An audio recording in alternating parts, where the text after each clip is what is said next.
Vous suivez la campagne des élections législatives, alors vous avez forcément entendu cet argument. La gauche républicaine vient de s'allier avec l'extrême gauche, qui s'est durant la même campagne rendu coupable d'antisémitisme.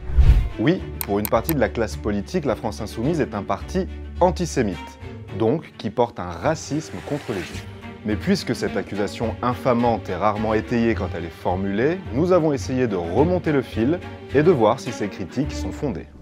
Tout d'abord, ce procès n'est pas nouveau. La France Insoumise et avant elle Jean-Luc Mélenchon le subissent depuis les années 2010. Mais que lui est-il reproché concrètement ? À cette époque-là, les détracteurs du leader de la gauche radicale estiment que son discours vient nourrir les stéréotypes antisémites. Ceci sur deux fronts. En France, Jean-Luc Mélenchon accuse régulièrement les institutions juives, comme le CRIF, de communautarisme. Et au Proche-Orient, il défend coûte que coûte les Palestiniens contre Israël. Déjà en 2014, il lui a reproché son appui au mouvement boycott d'Israël et son soutien à une manifestation pro-Gaza qui s'était terminée par des cris anti-juifs dans les rues de Paris. En réalité, ces critiques redoublent ces dernières années et plus précisément ces derniers mois avec la guerre à Gaza. En gros, les accusations de discours aux stéréotypes antisémites sont devenues des accusations d'antisémitisme pur et dur. LFI, après être devenu le premier parti antisémite de France, est devenu aujourd'hui le porte-parole du Hamas. Pour cela, les détracteurs de la France Insoumise s'appuient sur les réactions du mouvement après l'attaque du 7 octobre en Israël, quand les élus ont refusé de qualifier le Hamas d'organisation terroriste. Mais pas seulement. Ils citent aussi plusieurs déclarations douteuses en lien avec le conflit au Proche-Orient.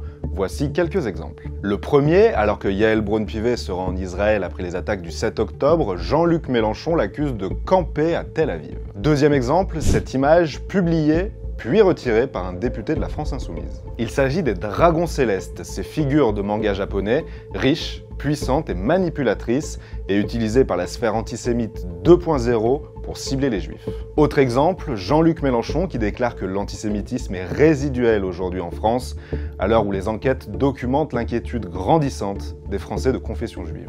En creux, c'est aussi la stratégie politique des Insoumis qui est pointée du doigt. Selon certains de ses détracteurs, LFI adopte ce discours pour séduire les quartiers populaires et l'électorat musulman. Une analyse qui ne s'embarrasse pas de nuances et qui favorise sans conteste les stéréotypes et les amalgames. Pour d'autres personnes critiques, cette stratégie participe à un climat anxiogène pour les Juifs de France.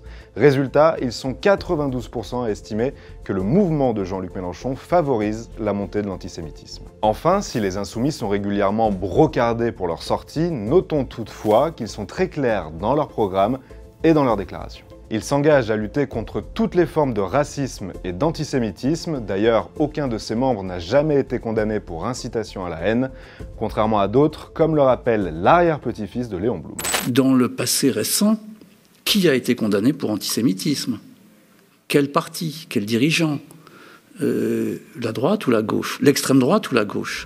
C'est bien le cas pour certains au RN ou au FN, ce parti fondé entre autres par d'anciens collabos et qui compte aujourd'hui encore dans ses rangs un député qui tenait une librairie proposant des ouvrages négationnistes et antisémites.